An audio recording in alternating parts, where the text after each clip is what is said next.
Today's fashions are laden with embroidery, machine embroidery. Women of all ages are enjoying the wonderful textures and patterns that are creatively sewn into fabrics. Isn't it amazing that a plain piece of fabric can be changed instantly into a glorious work of art with machine embroidery? I consider everything I sew a work of art because it is my personal artistic expression using fabrics and threads. Today we have exciting techniques that you can use to create your own works of art. I'm so happy you can join me and my sewing friends today as we share lots of ideas for embellishments. Welcome to my sewing room.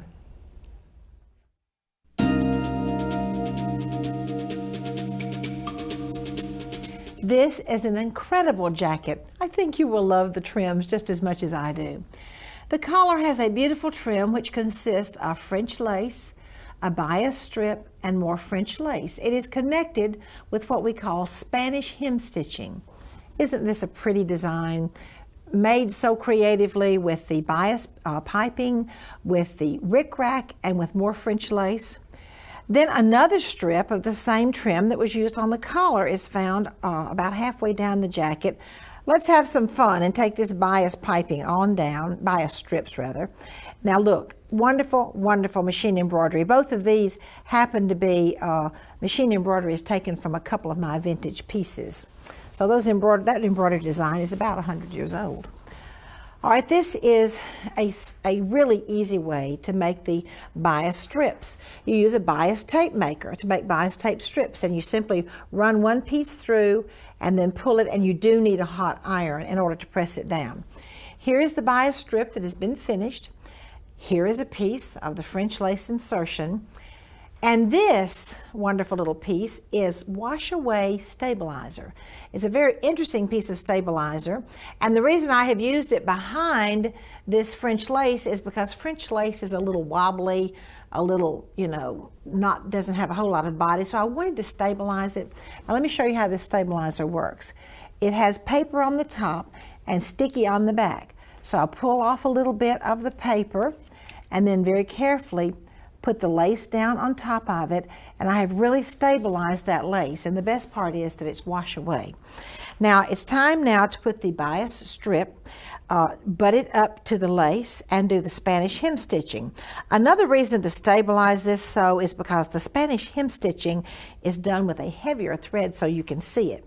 Here is the finished piece. Lace, Spanish hem stitching, bias strip or bias tape, you fold it to make it's a bias strip that's been folded and finished.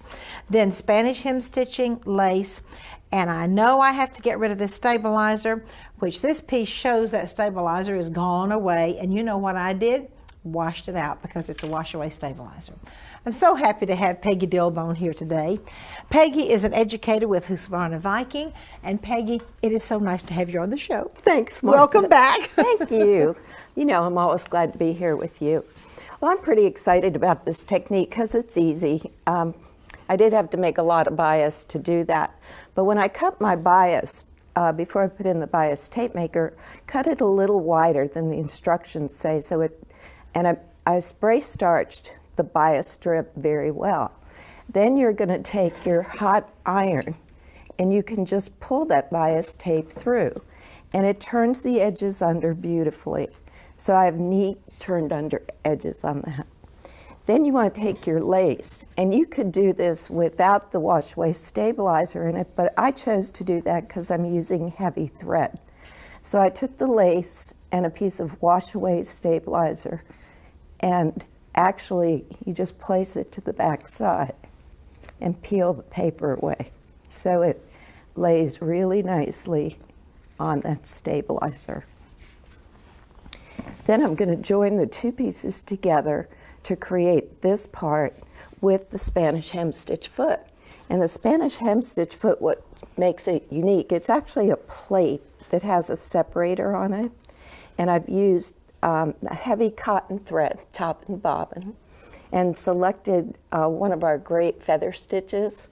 And you want the stitch to go between the two pieces of fabric, or the lace and the fabric actually. And I'm actually sewing on air. And that little foot separates it for you to keep it even, doesn't it, Makes Peggy? it really easy. And because it's a heavier thread, that stabilizer, really helped it. So when I'm finished, I have a beautiful piece that's separated. And it looks like this after the washaway stabilizer is taken away. Isn't that pretty? Oh, Doesn't that it's look beautiful. really It's nice? so tailored and pretty on this black linen jacket, too, I Peggy. think so, too. Yeah. And then my tip, Martha, is when you want to sew it down, I used a zigzag stitch first, and I did a little small zigzag stitch so I could place it. It's kind of like basting it down. That way, if it wasn't in the proper place, when I went to do the pin stitch, I could take that out before I did my pin stitch. And then you can just pin stitch the edges if you want to do that to have it look a little more prominent on the jacket. What needle did you use for your pin stitching? I used a 110 needle, and I used a very fine thread, something that was very lightweight, so the holes would show up. Well, sometimes I know I use a wing needle, and I know sometimes other people, as well as myself, we use the larger needle, like the 110 Universal. Peggy, this is so fascinating. And now Peggy has some sewing inspirations she has brought to share with you.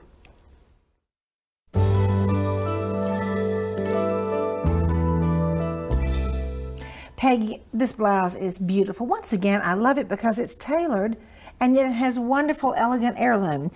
The Spanish hem stitching, as our viewers can see, is in between the two pieces of lace, making it absolutely elegant. And the beautiful machine embroidery on the organdy, and yet it has the tailored sleeve and is absolutely perfect to wear for any occasion. This is, one of my favorites. The coat hanger, the hanger, I don't know whether you call it a coat hanger or not, but anyway, to go in your closet. And I think that's pretty elegant.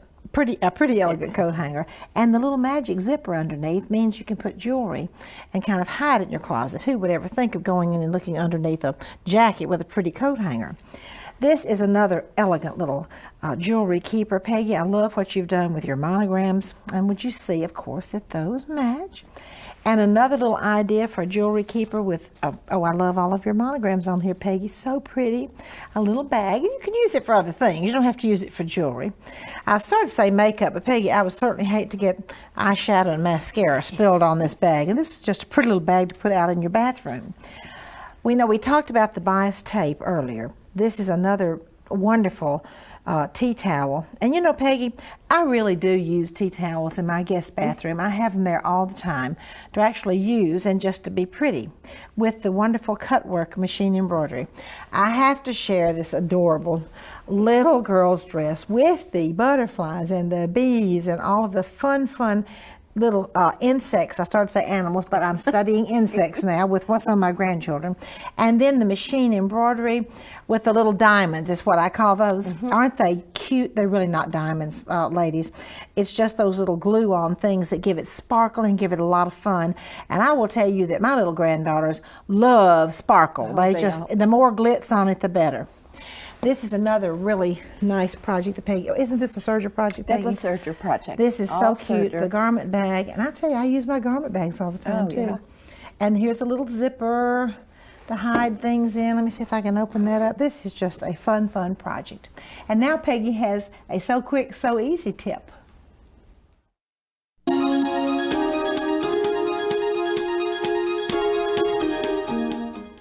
Peggy, I love that little potpourri, the little sachet you have. Tell us about it. Okay, Martha, thanks. This is kind of fun to make.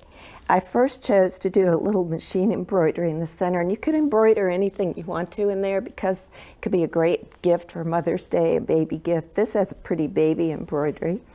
And then I did a hem stitch after I turned and made the mitered corners. So it's really fun. This is how I did it. First of all, I just drew lines where I wanted my borders to be, whatever depth that I wanted my borders to be. And then I used a great little miter tool and my marker and just laid the miter tool on the corner, and it was so easy just to draw the miter lines in. Then, very easily, you just pick this up and you fold at the corners like that, and then you can sew right along that drawn miter line. Okay. And I'm just straight stitching on the miter line, okay? Okay, you So fold that's it on all. the miter line and straight stitching on the miter Yeah, line. do a little back stitch. And that sews in that perfect mitered corner. And you fold the right sides together. Then you trim your miter. You trim away from the miter so that you have a 1/4 inch seam allowance. And you take these and you turn it right side out.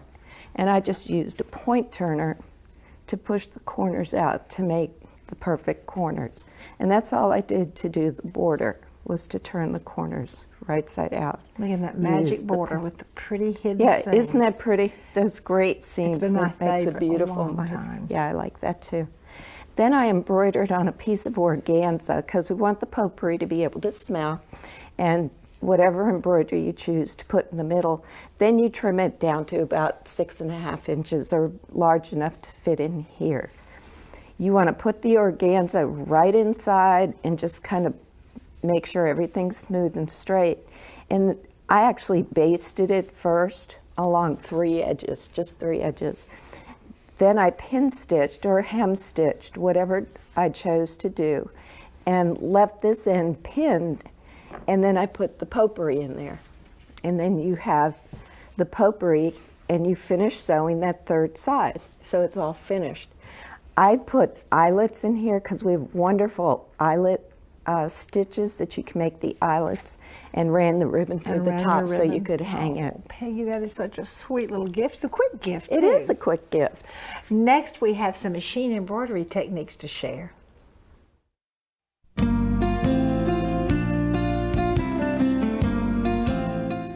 I'm so happy to have as my guest today Lindee Goodall. Lindee is Vice President of Creative Designs for Cactus Punch. Lindee, welcome to the show. Thanks, Martha. It's great to be here. Can't wait to see what you're going to share with us. Well, today we're looking at some window pane treatments, and I was actually inspired to do this from another show that you did, and you were drawing the pattern on the fabric and then you were stitching it with the sewing machine, and I thought, I could do that with the applique machine or applique design and just skip all of that hand drawing business. All right. So these little window panes are taken from the applique, and you can see that the applique is actually repeated down here at the bottom of the skirt, so you know exactly what it's going to look like. But I'm just sewing the first color change. Now eggs are pretty easy, but on this next dress I've done Scotties, and the Scotties have smocking behind them, also done with the embroidery machine, and the Scotties are repeated on the bottom. And this is a little more intricate design. It would be more difficult to do that with the sewing machine and have them both look symmetrical and identical. So let's look and see how we do that. So let's look first at how an applique design runs. The first thing that runs is a little outline so that you know where to position the fabric, then it zigzags, and then it satin stitches. These are all different color changes, even though I've sewn them in pretty much the same color. So all you have to do is bring it into your software, delete everything but the first color, and you have an egg. So let's look at what it might look like on the screen. Well, first of all, I want to position my eggs out so that I know exactly what kind of placement I want on my yoke, because depending on the size of your garment, you're going to want them spaced out a little bit more, a little bit closer together. I also enlarged it about 20% from the original. I'm going to use that again. So here is the little egg outline. Then I brought in a little chick, and this is so that I can match my placement perfectly. So I'm going to save that as one master design. Then I'm going to do a save as, and maybe save as eggs, and delete the chicks, save that, go back to my master file, save as chicks, delete the eggs, and then I have 2 files. I have the eggs and I have the chicks. So let's see how we do the window pane treatment. I've hooped a piece of fabric, which we'll see in a little bit, and I've just taken my organdy, laid it on top, and sewed the egg design. And you can see one of them sewn here, and you cut out the center and notch it a little bit, and then turn it so that you have a facing on the back, and you have a perfect little egg shape there. Right. Here's our finished one, and I'm going to lay that over my embroidered eggs, or my embroidered chicks, and put my pattern piece on top, and I'm going to line it up and cut it out. So that's how I know that they're all lined up. And here's the little Scotty dogs, which are a little more complicated. Now on the Scotty dogs, instead of embroideries, I use smocking. And I did smock this and pleat it myself, but you can buy ready-made smocked pleated pieces and just do hand smocking or finished on the embroidery machine. So let's look at how we embroider this. I'm going to hoop my fabric. I don't need any stabilizer, so there's no stabilizer behind there. And I'm going to use a hooping aid to keep it taut in the hoop. I'm going to lay my pattern piece over the top and just mark a little dot where the center should be. And then I'll place my fabric on top. And you could use a little temporary embroidery spray adhesive if you wanted to get it lined up. But I'm going to move my eggs so that, move my needle so that it's exactly lined up over that little dot. And then I'll be ready to sew. And our little arrows aren't quite lined up exactly right. So once I'm lined up, I'm going to position this over the machine and just start sewing. Well, Lindee, that was certainly easy enough. And it's so exciting what we can do with embroidery machines. It is. Who would ever think that you would do smocking on an embroidery machine, as well as the wonderful the window panes. I almost said shadow work with the shadow window panes. Lindee, thank you so very much. Thank you, Martha. And next I have some quilting ideas for you.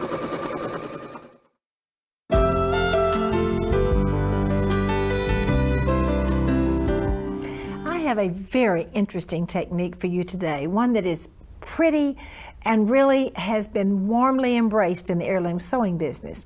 I do have to tell you that the rickrack I'm using is 100% cotton and the French laces are 100% cotton. The technique is shown on this beautiful section of the quilt over here, and the technique today is rickrack to lace insertion. Now I love the lace shape, the rounded corners and the mitering, the rounded corners, the mitering, the rounded mitering, so we get this beautiful almost oval and pointed shape. But what I want to share is what is on the inside of this oval. We have double needle pin tucks, lace insertion, rickrack, lace insertion, more pin tucks, insertion, rickrack, insertion. And you might say, well, how do you sew rickrack to lace insertion? Do you just sew it in the air? It seems like the rickrack would get down in the machine, and well, all of those things would be true, except we do have a trick.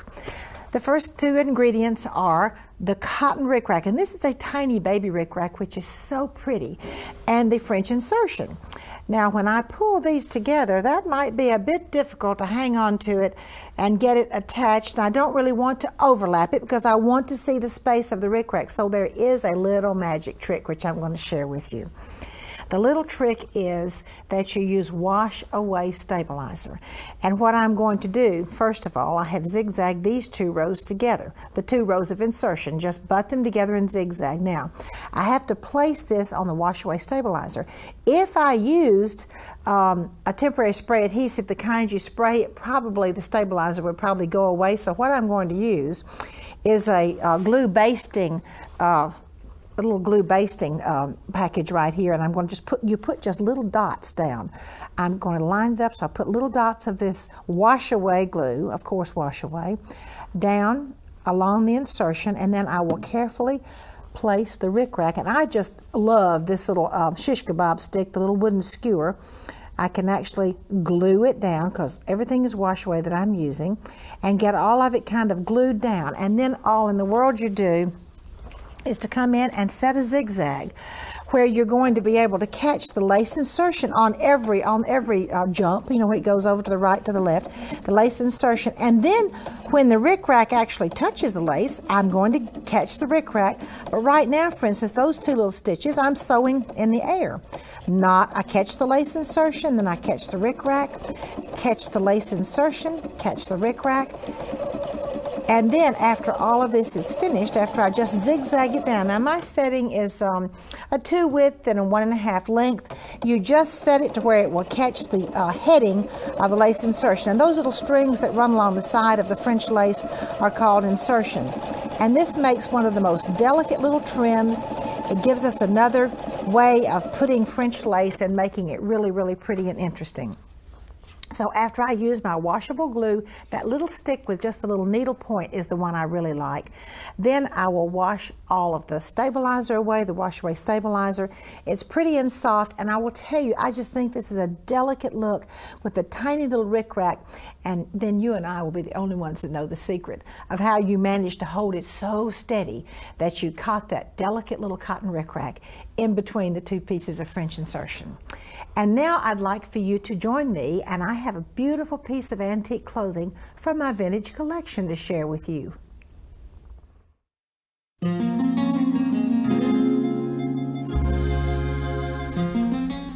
This beautiful blouse is a French piece, and I was so thrilled to have this on the rickrack show because if you will look carefully at this collar, it looks a little like rickrack. Now it isn't rickrack, it was another kind of French trim, but I just thought it would be fun to have this on this show, and this piece is at least 100 years old. I absolutely love the embroidery, the embroidered pieces, the way the laces are shaped, the embroidery that comes over the shoulders, little tiny little flowers with pretty stems, little eyelets, little eyelet holes. And I love the release tucks that come all the way around this curved lace, and just the pretty little padded satin stitch circles that go down the front of the blouse. The sleeves are very interesting. Let me hold these open for you so you can see. Again, it looks like rickrack, although it isn't. The sleeves have a piece that comes down this center sleeve, and there are 6 little pin tucks that come here, here, here. But I think what is really pretty is the cuff on this sleeve has the gathered lace that goes around with the other little trims. Now the back of this blouse is extremely beautiful, as they were around the turn of the century. You can see more release tucks. Now release tucks means that the tuck comes down so far and then it is released, and it really holds in some of the fullness. The back of the blouse closes with a concealed or a hidden placket, which makes it extremely beautifully finished on the blouse. I have a very interesting sewing from the heart for you today. Actually, it's from 2 sisters.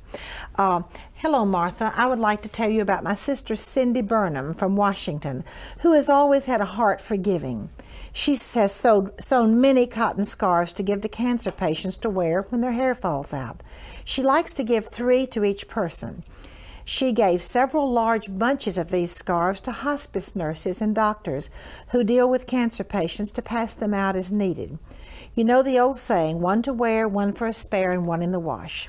That was from Marilyn Carlson telling you about her sister, Cindy Burnham.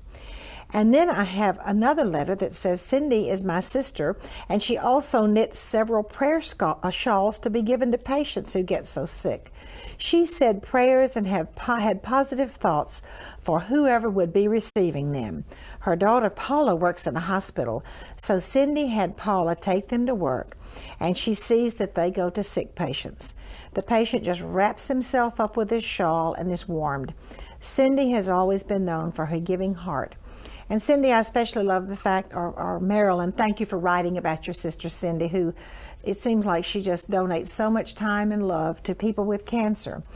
And I love the fact that she prayed while she was making the shawls, and I'm sure that those prayers were delivered with those shawls.